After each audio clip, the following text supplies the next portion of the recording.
Welcome to சுவை சமையல். இந்த வீடியோவில் நம்ம பார்க்க போகிறது பன்னீர் எப்படி பண்ணுறதுன்னு பார்க்கலாம்.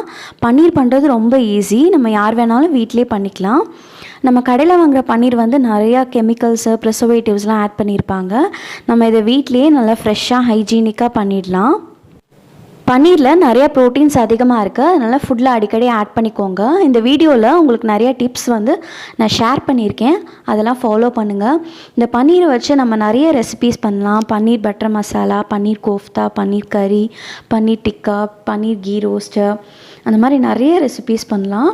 அது மட்டும் இல்லாமல் ரசகுல்லா, ரசமலாய் அந்த மாதிரி ஸ்வீட் பண்ணுறதுக்கும் நம்ம யூஸ் பண்ணிக்கலாம். இப்போ இந்த சாஃப்டான ஸ்மூத்தான பன்னீர் எப்படி பண்ணுறதுன்னு பார்க்கலாம் வாங்க. இதுவரைக்கும் சுவை சமையல் சேனலை சப்ஸ்கிரைப் பண்ணாதவங்க சப்ஸ்கிரைப் பண்ணிக்கோங்க. இந்த வீடியோவுக்கு கீழே இருக்க சப்ஸ்கிரைப் பட்டனை கிளிக் பண்ணிக்கோங்க. கூடவே இருக்க பெல் ஐக்கானையும் கிளிக் பண்ணிக்கோங்க. இப்போ வாங்க நம்ம வீடியோக்குள்ளே போகலாம். பன்னீர் செய்கிறதுக்கு என்னென்ன தேவையான பொருள்னு பார்க்கலாம். 1 லிட்டர் நல்லா ஃபுல் ஃபேட் மில்க் எடுத்திருக்கேன். அப்புறம் 6 டேபிள் ஸ்பூன் வர மாதிரி லெமன் ஜூஸ் எடுத்துக்கோங்க. இந்த லெமன் ஜூஸ் இல்லாமல் நம்ம தயிர், வினிகர் அந்த மாதிரி கூட ஆட் பண்ணிக்கலாம். இப்போ எப்படி பண்ணுறதுன்னு பார்க்கலாம். பாலை ஃபஸ்ட்டு நம்ம நல்லா காய்ச்சிப்போம். இது ஃபுல் ஃபேட் மில்க்குன்றதுனால நம்ம அடிப்பிடிக்காமல் இருக்கிறதுக்கு இந்த மாதிரி அடிக்கடி கிண்டி விட்டுட்டே இருங்க.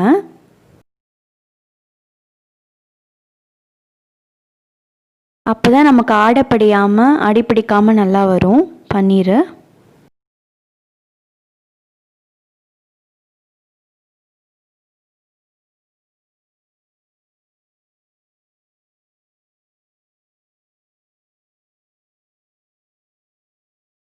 இப்போது பால் நல்லா கொதிக்க ஆரம்பிச்சிருச்சு.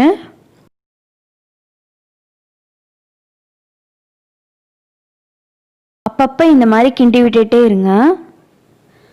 பன்னீர் செய்யும்போது ஒரு பெரிய பாத்திரமாக எடுத்துக்கோங்க. ஏன்னா இந்த மாதிரி பால் நல்லா பொங்கி பொங்கி வரும்.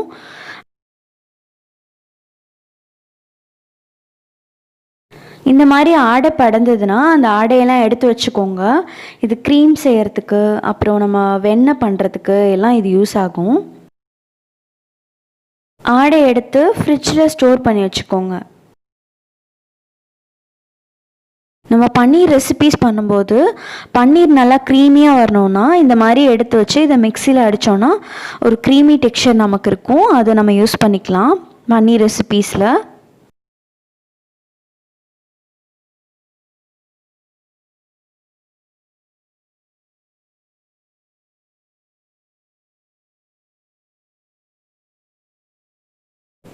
லெமன் ஜூஸ் ஆட் பண்ணுறதுக்கு முன்னாடி பாலை வந்து ஒரு 10 நிமிஷம் லோ ஃப்ளேமில் வச்சு நல்லா கொதிக்க விட்டுக்கோங்க.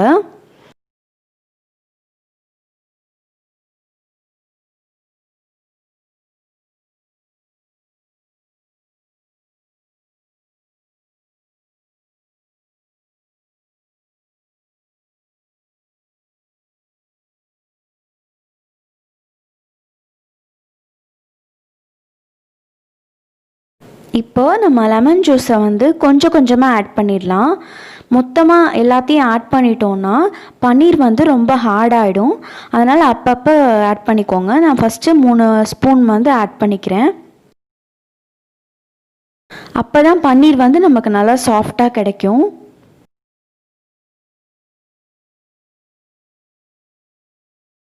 இந்த மாதிரி நல்லா ஸ்மூத்தாக கலந்து விட்டுக்கோங்க. ரொம்ப ஃபாஸ்ட்டாக கலந்தோன்னா பன்னீர் வந்து நமக்கு ரொம்ப ஹார்டாக ஆகிடும். அதுவும் இல்லாமல் ரொம்ப திரியாக போயிடும். இந்த மாதிரி நல்லா ஜென்டிலாக நம்ம கலந்து விடும்போது நமக்கு நல்லா பன்னீர் வந்து கொஞ்சம் மொத்தமாக கிடைக்கும்.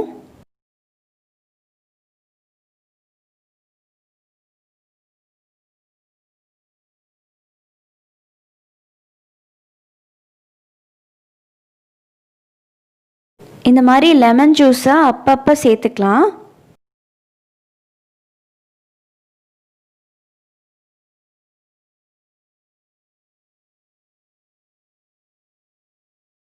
நல்லா கலந்து விட்டுக்கோங்க.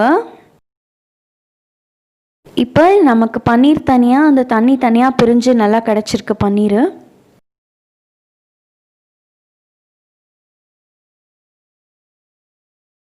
ரொம்ப திரியால நல்லா மொத்தமாக வந்திருக்கு நமக்கு.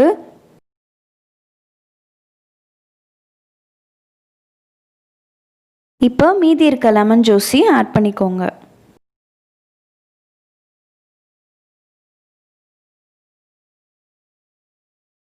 ஆட் பண்ணிவிட்டு நல்லா கலந்து விட்டுக்கோங்க.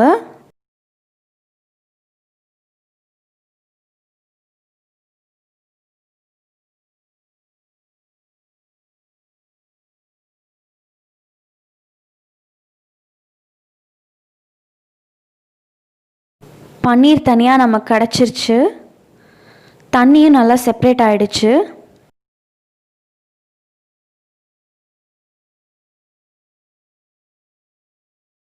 இப்போது ஸ்டவ் ஆஃப் பண்ணிவிட்டு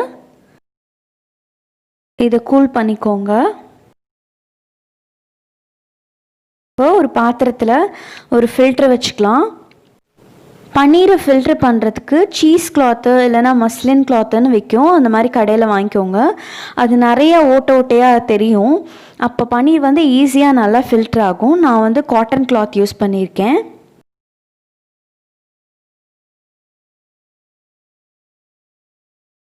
இப்போது அந்த பன்னீர் எடுத்து ஊற்றிடுங்க.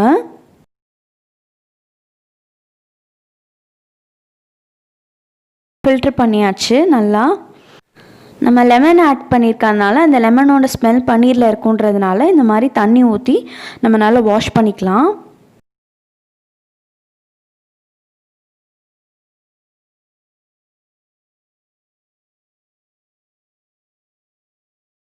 இப்போ அந்த புளிப்பு டேஸ்ட்டும் இல்லாமல் கொஞ்சம் இருக்கும் தண்ணியில் வாஷ் பண்ணும்போது.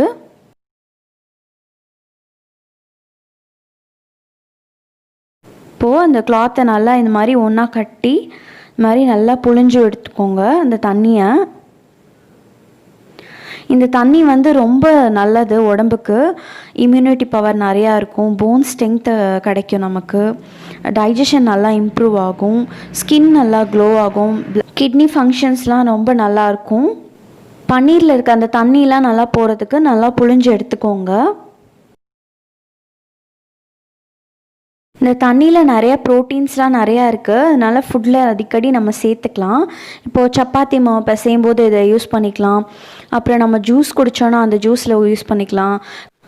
சூப் வச்சோன்னா அப்போ கூட இதை யூஸ் பண்ணிக்கோங்க. நம்ம பெட்ஸ்க்கெலாம் இதை கொடுக்கலாம். அப்புறம் ஹேர் வாஷ் பண்ணும்போது இதை யூஸ் பண்ணி வாஷ் பண்ணால் நல்லா ஸ்ட்ரென்த்தாக இருக்கும். இப்போது ஒரு பாத்திரத்தில் அந்த பன்னீரெல்லாம் ட்ரான்ஸ்ஃபர் பண்ணிவிடுங்க.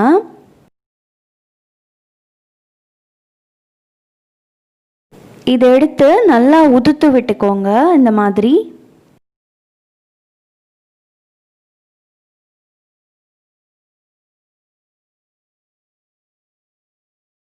இதில் ஒரு டேபிள் ஸ்பூன் அளவு நம்ம கார்ன்ஃப்ளவர் மாவு சேர்த்துடலாம். அப்போது நமக்கு கடையில் கிடைக்கிற மாதிரி பன்னீர் நல்லா உதிராமல் வரும். இப்போ பன்னீர் பட்டர் மசாலா செஞ்சோன்னா அந்த கிரேவிலலாம் நல்லா உதிர்ந்துடும்.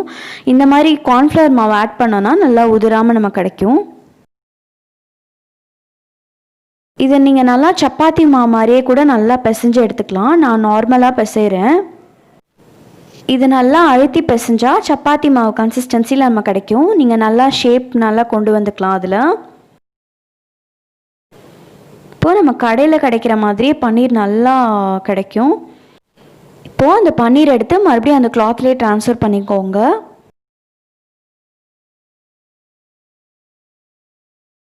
இந்த மாதிரி நல்லா டைட்டாக ஃபோல்ட் வச்சுக்கோங்க.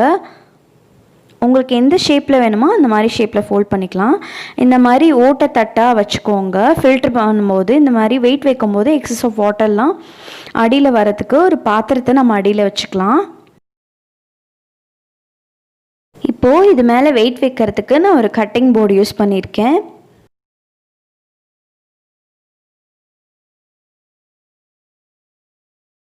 இதுக்கு மேலே ஒரு வெயிட்டான பொருள் வச்சுக்கோங்க. உங்கள்கிட்ட இந்த மாதிரி இல்லைன்னா ஒரு பாத்திரத்தில் தண்ணி ஃபில் பண்ணி அது மேலே வச்சுக்கோங்க. இப்போ இது அப்படியே ஒரு 2 மணி நேரம் வச்சுருங்க, டிஸ்டர்ப் பண்ணாமல். இப்போ 2 ஹவர்ஸ் கழித்து நம்ம எடுத்து பார்க்கலாம்.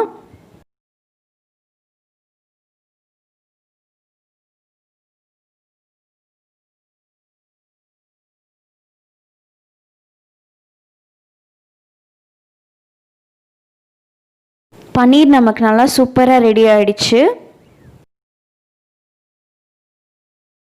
ரொம்ப சாஃப்டாக ஸ்மூத்தாக நல்லா கடையில் கிடைக்கிற மாதிரியே பன்னீர் நமக்கு வீட்டிலே கிடச்சிருச்சு.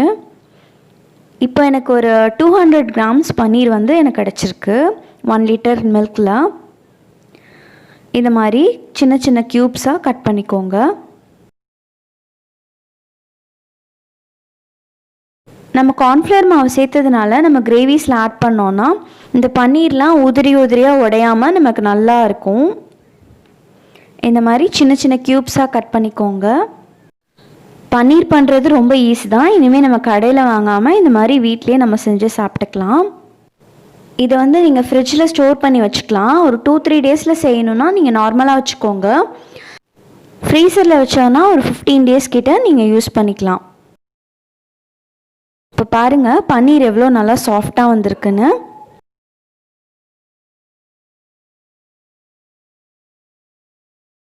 ரொம்ப ஸ்மூத்தாக சாஃப்டாக நமக்கு நல்லா வீட்டிலே கிடச்சிருச்சு பன்னீர். ஃப்ரிட்ஜில் ஸ்டோர் பண்ணும்போது நீங்கள் க்யூப்ஸாக கட் பண்ணுறதுக்கு முன்னாடியே அந்த கிளாத்தோடையே நல்லா ஸ்டோர் பண்ணிக்கோங்க. அப்போ உங்களுக்கு நல்லா அந்த பன்னீர்லாம் ட்ரை ஆகாமல் நல்லா சாஃப்டாக அந்த ஈரப்பதத்தோடு அப்படியே இருக்கும் ஃப்ரெஷ்ஷாக. நீங்களும் வீட்டில் ட்ரை பண்ணி பாருங்கள். உங்களுக்கு இந்த வீடியோ பிடிச்சிருந்தா லைக் பண்ணுங்கள், ஷேர் பண்ணுங்கள், உங்கள் ஃப்ரெண்ட்ஸ்க்கு கமெண்ட் பண்ணுங்கள். மறக்காமல் சுவை சமையலுக்கு சப்ஸ்கிரைப் பண்ணுங்கள். தேங்க்யூ ஃபார் வாட்சிங்.